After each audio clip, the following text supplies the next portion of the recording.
O Brasil é um dos países mais importantes do mundo, rico em matérias-primas importantíssimas para vários tipos diferentes de indústrias.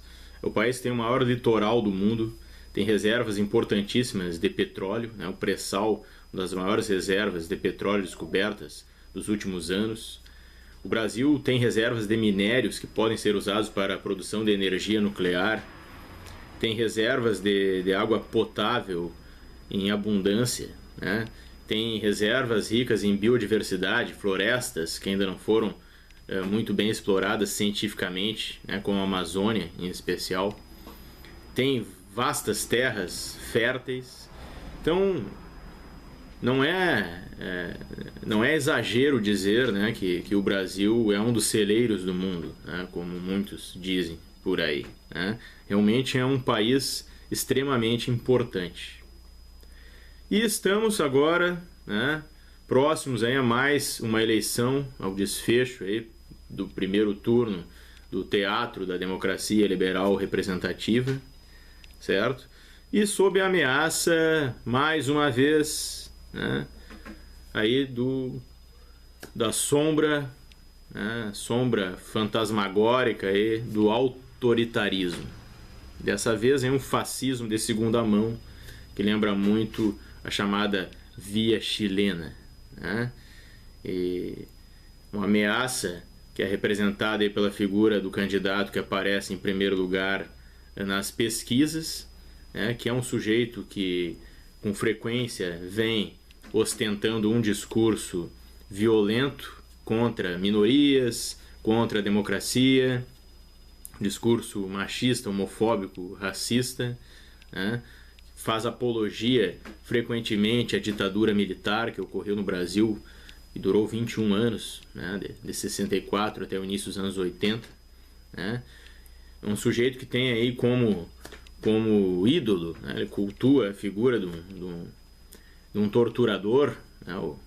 O brilhante Ustra, que foi torturador na época da ditadura, né? Um sujeito que diz que é a favor da tortura. Há vídeos dele falando sobre isso, que é a favor da tortura, dizendo que a ditadura matou poucas pessoas, apenas 200 e poucos vagabundos, né? Palavras dele, certo? Dizendo que a ditadura matou pouco, então deveria ter matado muito mais, né? Que se assumisse o poder daria golpe no mesmo dia, que acabaria com o trabalho que a ditadura não fez, matando uns 30 mil, né? Há vídeos dele falando sobre isso, com essas palavras. Mas é um sujeito também que ao mesmo tempo finge ser nacionalista, né? Finge ser patriota, né? Um sujeito que vai aos Estados Unidos pedir apoio, sei lá para quem, e bate continência para a bandeira dos Estados Unidos, canta o hino dos Estados Unidos. É um sujeito que em entrevistas para youtubers, né, apelativos também, tal como ele, seguidores dele, diz que a Amazônia não é mais do Brasil, esse tipo de coisa, né? Que tem como conselheiro econômico um outro, né, imbecil que estudou na escola de Chicago, que defende um neoliberalismo, né, um liberalismo extremo no campo econômico, privatizar as estatais que restam, abrindo espaço para a iniciativa privada atuar onde o Estado é que deveria atuar, né? Então, destruindo os serviços públicos, desmontando os serviços que atendem a população trabalhadora para abrir espaço para a iniciativa privada, transformar esses serviços em nichos de mercado, né? Então, esse sujeito aparece em primeiro lugar nas pesquisas, né? Um fantoche de grandes corporações estrangeiras, né? Provavelmente aí, a indústria armamentista está por trás dessa figura, né? Assim como também grandes corporações do setor do petróleo que estão no momento aí manipulando a arena política no Brasil e que não estão muito interessadas em perder essa mamata, né? Largar o osso assim tão facilmente, né? No momento elas sustentam o atual governo, né, que é formado por MDB, PSDB e companhia, né? Mas que não estão, partidos que não estão conseguindo emplacar seus candidatos, né? Então, o governo Temer um governo que popularidade muito baixa, né? Então um alto índice de rejeição, não consegue emplacar seu candidato aí, o Henrique Meirelles, né? E o PSDB a mesma coisa, com o Alckmin também não decola o candidato do PSDB, né? Então, a situação que estamos presenciando aí é da aposta, né, do mercado, né, das grandes corporações privadas com sede nos Estados Unidos, União Europeia em especial, né, nessa figura nefasta aí, o Bolsonaro, que aparece em primeiro lugar nas pesquisas, né? E por que isso parece ser a via chilena? Isso já aconteceu em outros países, mas em especial vamos pegar o exemplo do Chile. O que aconteceu no Chile, né?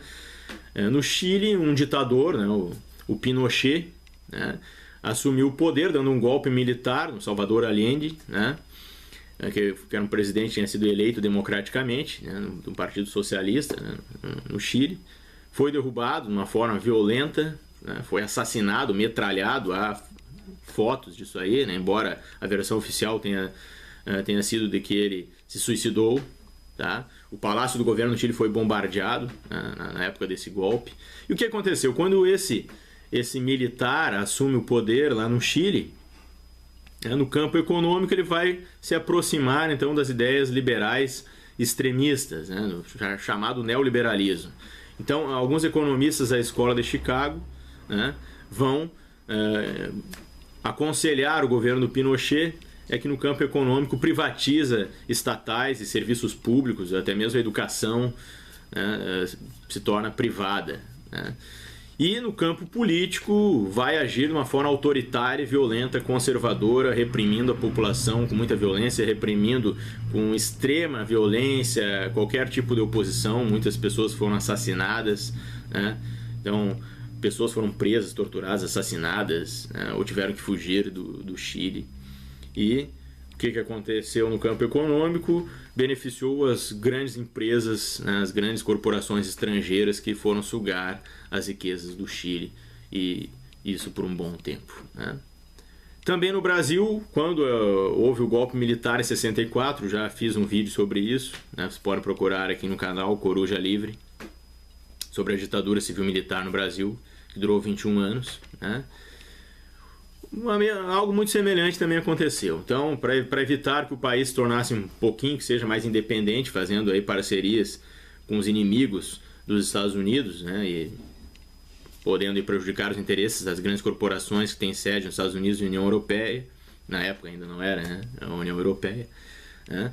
O que acontece? É um golpe militar no Brasil, então, certo, que vai atrasar o país por 21 anos. Certo? E até hoje nós estamos aí colhendo as consequências danosas do golpe militar no Brasil, né? Então, os milicos ficaram no poder por 21 anos, não fizeram nada nem para equipar o exército, nem o próprio exército foi equipado por eles, né? Basta ver aí que recentemente o Brasil recebeu aí mais de cento e poucos blindados usados, a sucata dos Estados Unidos de graça, entre aspas. Eu não sei quais são os interesses dessa gente, né? Algo a se pensar também, certo? Então, o exército brasileiro é muito fraco, se comparado à importância do país e das riquezas naturais que nós temos aqui. Então, o que acontece é que essas grandes corporações estrangeiras, elas têm o intuito aí de manter seu controle sobre o Brasil e continuar sugando as riquezas do país, em especial o petróleo. Em especial o petróleo. Então, nós sabemos aí o quanto esse produto é importante, não apenas para a produção de combustíveis, mas também para a produção de plástico, tinta, todos os derivados aí do petróleo, né? Muita coisa feita com essa matéria-prima. Então, essas empresas, elas não vão largar o osso assim tão fácil, né? E a estratégia do momento, ao que tudo indica, é colocar um ditadorzinho no poder aqui no Brasil, que vai reprimir qualquer tipo de revolta popular, né? E ainda vai ter apoio de parte da população, aval, né, das urnas, caso ele vença as eleições. Eu espero que não aconteça, mas já estou aqui, né, fazendo esse vídeo para dar aí oferecerem uma análise sobre todo esse teatro, essa tragicomédia, certo? E também até para que talvez alguém possa assistir e mudar de ideia, não votar nesse sociopata, né? Espero, né, que alguém possa rever a sua posição, certo? Mas o que acontece então que digamos que esse sujeito vença a eleição, né, aparece em primeiro lugar nas pesquisas, e é possível que aconteça, já que tem o apoio dessas grandes corporações, também é o que tudo indica, né? O que vai acontecer? Então, reprimir qualquer tipo de oposição, qualquer tipo de revolta popular para que essas empresas então possam continuar sugando livremente, né, felizes, as riquezas do país. Então, mais ou menos algo semelhante ao que aconteceu no Chile, por isso via chilena, certo? Ora, mas o Bolsonaro ele andou aliviando o seu discurso e tal. Obviamente, é período eleitoral, ele quer ganhar mais votos, quer iludir os seus eleitores e arrebanhar mais eleitores, né? Então ele deu uma aliviada um pouco no seu discurso, mas ainda continua com um discurso autoritário. Tem como vice um general, né? General Mourão, que também tem como ídolo Ustra, né, o torturador da época da ditadura, né, que também simpatiza muito com o regime militar, faz apologia da época da ditadura, né, e também não tem nada de nacionalista, certo? Então, outro sujeito da mesma linha, né, do Bolsonaro. Então, esse é um grande perigo, né, que nós estamos aí tendo que presenciar no Brasil. Né? O país pode se afundar aí numa situação, né, muito ruim, né, da qual vai ser difícil sair. Né? E por que eu chamo isso de fascismo de segunda mão? Porque será um tipo de regime autoritário, né, que será controlado de fora, certo? E por que usar o termo fascismo? Ora, uma das características do fascismo é o culto a uma figura carismática, né, que é idolatrado como salvador da pátria, o grande líder, o mito, certo? Então, o comportamento dos eleitores mais fanáticos aí desse sujeito é que demonstram que realmente por trás de tudo isso aí, né, há um movimento organizado, né, e que podemos caracterizar como, né, um movimento de cunho fascista mesmo, mas um fascismo de segunda mão, né, já que o Bolsonaro, de nacionalista e patriota, não tem nada.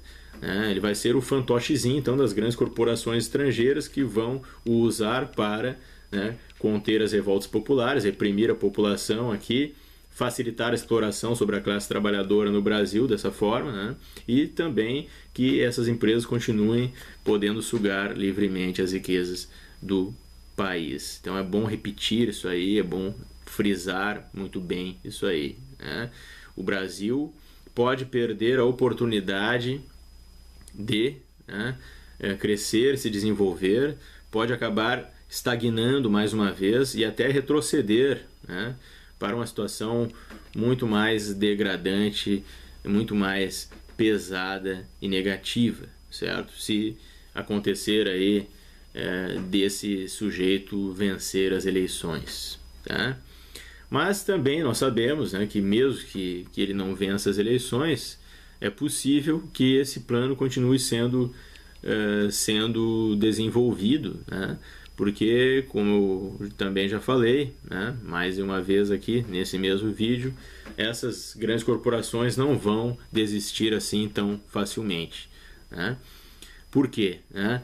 Porque é necessário para elas evitar que a população brasileira, né, se aposse das riquezas do país.